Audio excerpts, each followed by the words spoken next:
For those of you who have kept up with my videos, you know that back in January of 2014, we started a restoration on a Philco 372670, wooden radio.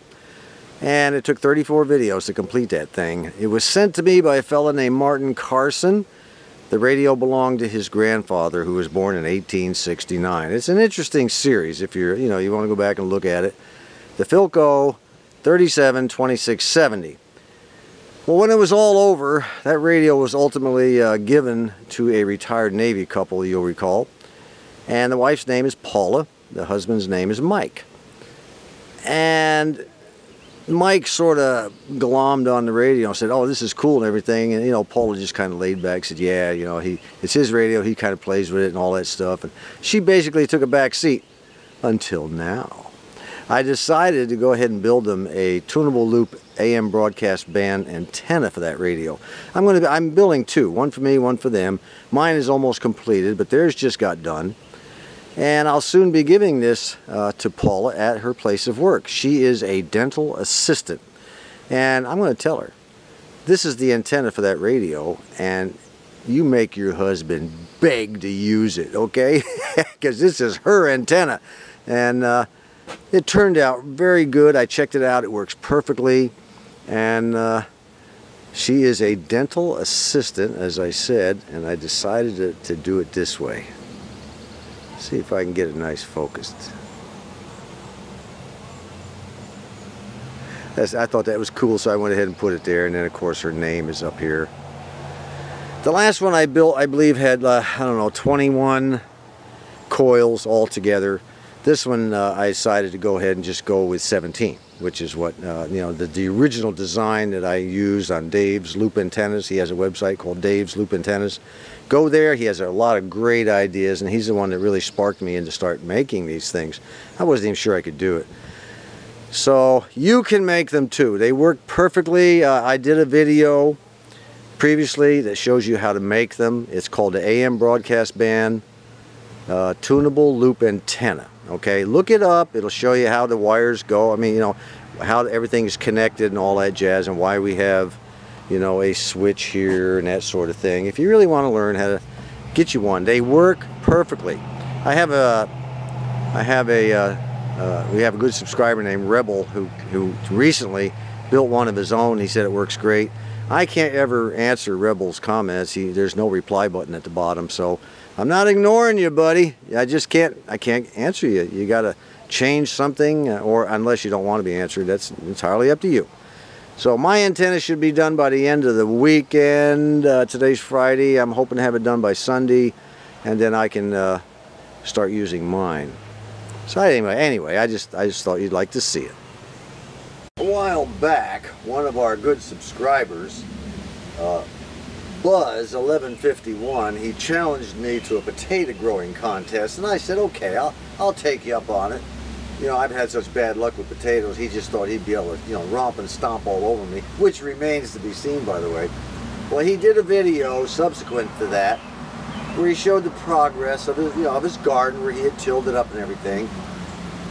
But while he was showing the progress, he besmirched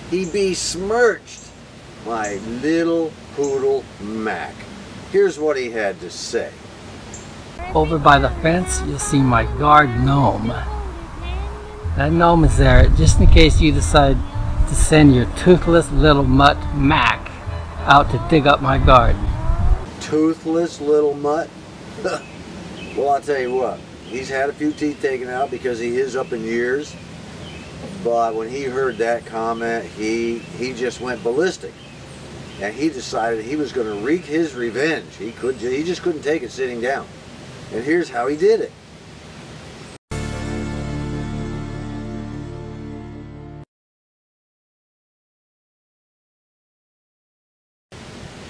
Now, wifey and great-grandma, they saw the revenge that Mac took. And they kind of poo-pooed that. They said, oh, that was being a little strong. That was a little hard on old Buzz.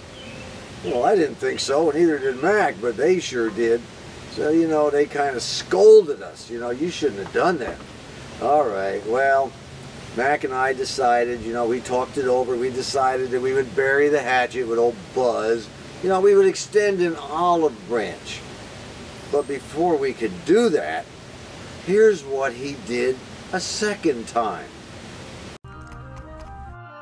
It's got 4 stamps on here. One looks like John and his wifey, and there's a bear taking his head off here. That's funny. That's an 80-cent stamp. Here's his toothless mutt. Old Mac wasn't about to let it go by a second time. He just couldn't do it. You know, he's a proud poodle. He just couldn't let it happen. So he just went into his attack mode. I mean, it was the only defense that he knew. He had to defend his honor. Yeah, this is the culprit. This is the one that has Mac so infuriated. Old Buzz. So I'm going to show him. Here he is. Here he is.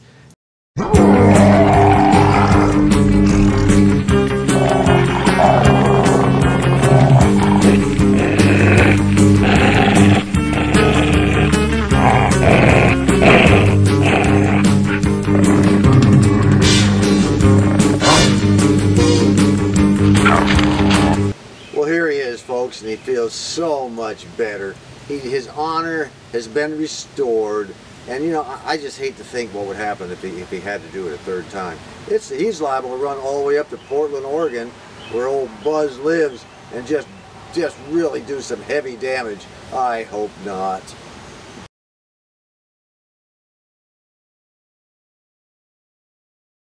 Well, I have received a little package here from Brendan. You all know Brendan. He's John's mentor.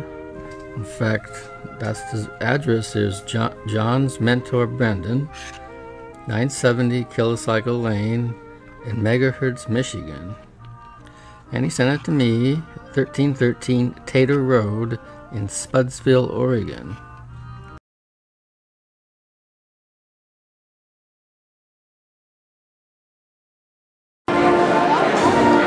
And here they come, filing in. I don't know where Ethan's at. I'll just wait until we find him. Yeah, we're almost there. Boy, I'll tell you what, we really like these graduations. After Ethan graduates, it's only one more grandson to go.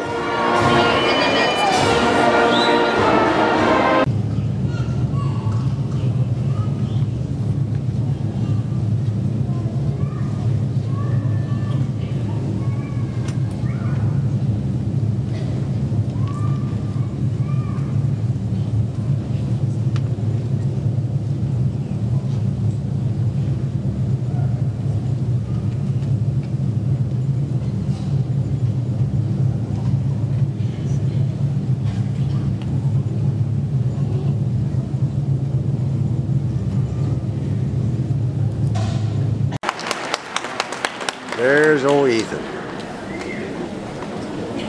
Olivia Nicole Davidson.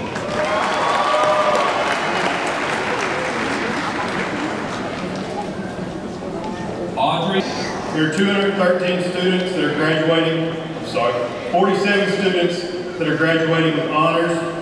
This senior class has also accumulated over $3.3 million in scholarships.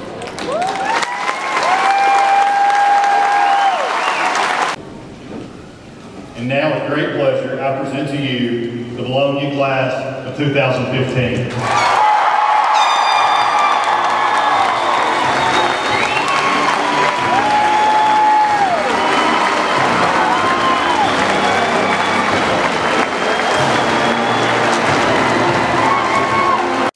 Okay, the graduate, what is your word of wisdom for the future? What do you want to tell yourself 20, 30 years from now? Say it now.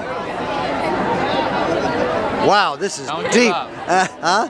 Don't give up. Don't give up. That's really profound. I mean, that's probably never been said before in the entire history of the United States. Can we do a little better? In the world. Can we do a little better? I got nothing. All right, where do you expect? I'm not very wise. Where do you expect to be 30 years from now? In a very comfy job. Here is my own tunable loop AM broadcast band antenna. I've been wanting one of these for so long, I just never got the energy up to get it done, but I do now. It's mine. I, basically did it the exact same way I did the other one, and it, or the last two actually, and it looks real good. I really like it. Remember, they can be decorative, and they can also be functional. Okay? Well, it's raining again in Arkansas, and I really can't get out and do a whole lot. The grass is up to my knees. It's been raining the last half of March, all of April, and now almost all of May. It just won't stop. I can't get, none of us can get out there and mow our yards. Everything's just soaking wet. But it is good for the old hoop house garden, I'll tell you that. Anyway, I'm going to go ahead and get out of the rain, and we'll just call everything quits right here. So until next time, this is John.